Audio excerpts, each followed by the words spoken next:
नमस्कार, आईना इंडिया में आपका स्वागत है। आप देख रहे हैं आईना इंडिया कम्युनिकेशन। आज हम लोकनायक जयप्रकाश अंतर्राष्ट्रीय अध्ययन विकास केंद्र की ओर से जो प्रोग्राम हो रहा है, इस प्रोग्राम में हम शामिल हैं और आज हम बात करने जा रहे हैं इस प्रोग्राम के ऑर्गेनाइज़र जनाब अभय सिन्हा जी। अभय सिन्हा एक ऐसी शख्सियत हैं जो अपने आप में एक अलग मुकाम रखती हैं। ये राजनीतिक नहीं है बल्कि एक सोशल वर्कर हैं और ये सामाजिक संस्थान चलाते हैं और समाज से जुड़े हुए तमाम उन कामों को करते हैं जिसमें समाज का हित हो। तो आइए आज हम उनसे बात करते हैं कि इस प्रोग्राम का मकसद क्या है और क्या चाहते हैं। नमस्कार सर, आपका स्वागत है। जैसा कि अभी आपने बहुत बड़ा प्रोग्राम किया, ये कार्यक्रम में अपने आप में अद्भुत है। जयप्रकाश आंदोलन और जयप्रकाश नारायण के पद चिन्हों पे चलते हुए आपने उनके नाम से एक अवार्ड शुरू किया है। ये प्रेरणा आपको कैसे मिली और कैसे आप प्रेरित हैं? देखिए, जयप्रकाश जी को मैंने बचपन में देखा, उनके साथ रहने का 2 साल अवसर है। जब मैं स्कूल में था, विद्यार्थी था, तो उनका एक आह्वान हुआ था। जयप्रकाश जी ने कहा कि बाल पीड़ितों की सहायता के लिए युवा शक्ति को आना चाहिए। हम लोग उसमें बेगूसराय में रहते थे, पहुँच गए जयप्रकाश जी के पास और उनसे कहा कि मैं कार्यक्रम करना चाहता हूँ। उन्हें क्या कार्यक्रम करना? मेरे दिमाग में बचपन का होता है कि सांस्कृतिक कार्यक्रम करके कुछ पैसे इकट्ठे करेंगे और उसको गरीब लोगों को बांटेंगे जो बाल पीड़ित सहायता। तो कुछ मुस्कुराए। फिर उनके सचिव ने कहा कि भाई ये कोई कार्यक्रम है। जेपी ने कहा कि भाई कुछ तो सोचा है, तो आप जो सोचा है, जो करना चाहता है, करने दीजिए। और वही बात हुआ। उन्हें मुझे एक मैसेज दिया, तो उसमें से मैं प्रेरित हुआ उससे। और उसमें जेपी आंदोलन बहुत जोर शोर से चला।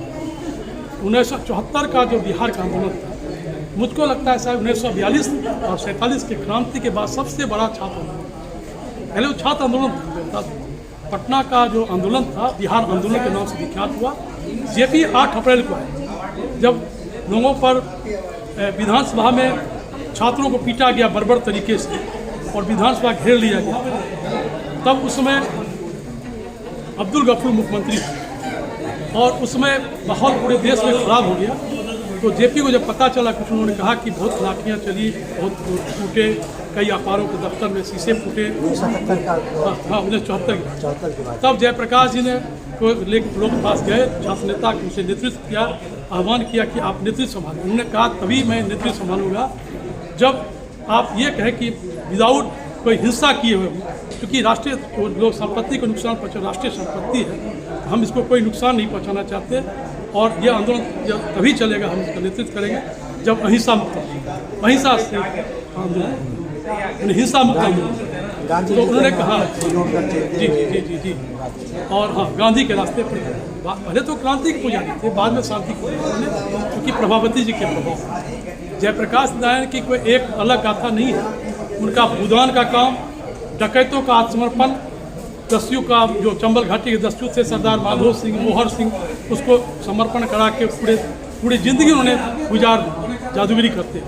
ये सबसे बड़ी आंदोलन से जुड़े हुए हमारे रामविलास पासवान या नहीं, रामविलास पासवान और लालू यादव ही नहीं। मुझको लगता है कि शायद देश के कोई अकेले राजनेता जयप्रकाश जी थे जिनके आंदोलन से प्रभावित होकर हर पार्टी, सिर्फ कांग्रेस पार्टी को उसमें छोड़कर हर पार्टी के लोग, यहाँ तक कि मार्क्सवादी कम्युनिस्ट पार्टी ज्योति बसु जी जी, लोकदल भी था, चौधरी चरण सिंह भी थे, देवीलाल भी थे। जब जेपी आंदोलन से सब जुड़ गए जी, तो फिर लालू यादव छात्र नेता थे, उसमें पटना यूनिवर्सिटी के अध्यक्ष थे, सुशील कुमार मोदी महासचिव थे इसके पटना यूनिवर्सिटी के। उस समय जो आंदोलन चला था, अखिल भारतीय विद्यार्थी परिषद, समाजवादी छात्र युवा सभा, मार्क्सवादी का coordination, SFI state bank of India. मैं आपसे सिर्फ ये बात को जानना चाहता हूँ कि इतने बड़े बड़े लोगों ने सबने अपनी अपनी पार्टी बना ली। बिहार के कई नेता ने समाजवादी पार्टी बना करके और उसका एक बहुत बड़ा एक रूप तैयार किया। इसके बावजूद उन्होंने जेपी के नाम बिल्कुल आपने सही सवाल है। मुझे यही दुख, लेकिन उन्होंने उसके जितने काम करें वैसा कोई जितने लोग जेपी आंदोलन से निकले, सारे लोग आज उसी के आंदोलन के अंग हैं। आज यदि भारतीय जनता पार्टी अस्तित्व में है ना, तो जेपी आंदोलन नहीं होता, आज जनसंघ ही होता, सिर्फ दिया छाप होता, दीप छाप।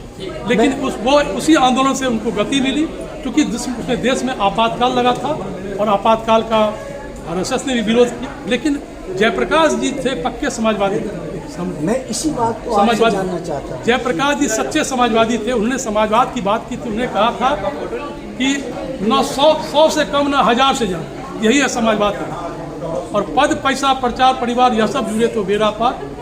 तो उन्होंने उनका ये कहना है जी, उन्होंने बहुत जमीन से जुड़ा हुआ जी, भूल रहा हूँ मैं, हाँ, वो आपने याद किया था मंच पे। जी जी।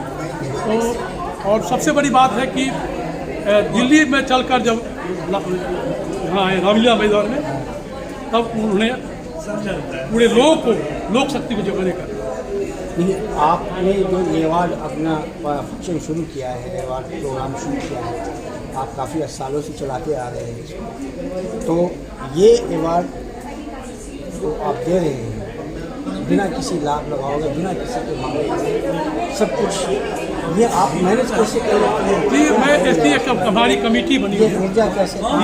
ये कमेटी हमारी बनी हुई है, जिसमें सोशल क्षेत्र है, आर्थिक क्षेत्र है, सांस्कृतिक क्षेत्र है, फिल्म रंगमंच है, आर्ट एंड कल्चर है, पर्यावरण है, पत्रकारिता है, उसके जो लोग शामिल रहे हैं उन सब की कमेटी बनी है। वो लोग तय करते हैं कि किनको अवार्ड दिया जाए। पहले हम अपना मंगाते हैं, अप्लाई आवेदन आता है, उसके बाद आवेदन को उसमें किया जाता है, सेलेक्ट किया जाता है, जो लोग उसमें खड़े उतरते हैं उनको दिया जाता है। दर्शकों को मैं एक बात चीज़ बता दूं कि अभय जी एक ऐसे शख्सियत हैं जो किसी भी राजनीतिक पार्टी से जुड़े हुए नहीं हैं। जहाँ तक मैं जानता हूँ इनको कि इन्होंने आम आदमी पार्टी को ज्वाइन किया था एक विचार को लेकर के, लेकिन वो विचार इनसे नहीं मिला, जिसके बाद रहकर वो पार्टी को छोड़ दिया। मैं समझता हूँ कि फिर उसके बाद किसी पार्टी को उन्होंने नहीं ज्वाइन किया, न उससे पहले न इसके बाद। जबकि ये इनके जो फादर थे और इनके वो कांग्रेस के ज़्यादा नज़दीक रहे और कांग्रेस के वो धरोहर रहे, कांग्रेस के पिलर रहे।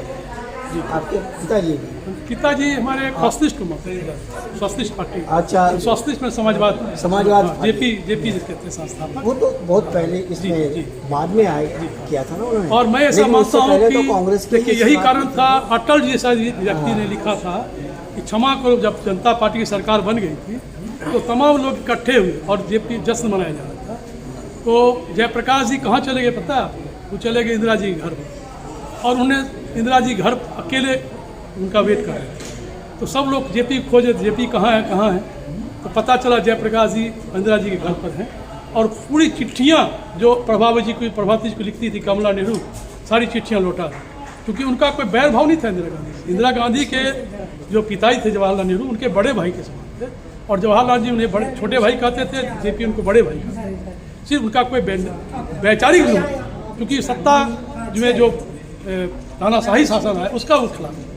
और इसलिए कारण से उन्होंने कभी नहीं कहा कि सत्ता से बदलने का माध्यम है, व्यवस्था बदलने का काम होना चाहिए। जो एक सवाल आपसे अभी और है, क्योंकि आज के माहौल जो नफरत का माहौल है, बड़ा कश्मकश है, हर आदमी। मैं आपको एक चीज़ बताना चाहता हूँ कि वो सांप्रदायिकता का सवाल उन्होंने कभी नहीं उठाया, क्योंकि देखिए मैं ऐसा मानता हूँ कि भारतीय संस्कृति, भारतीय जो संस्कृति है, भारतीय जो दर्शन है, वो हमारी साझी संस्कृति है पूरी।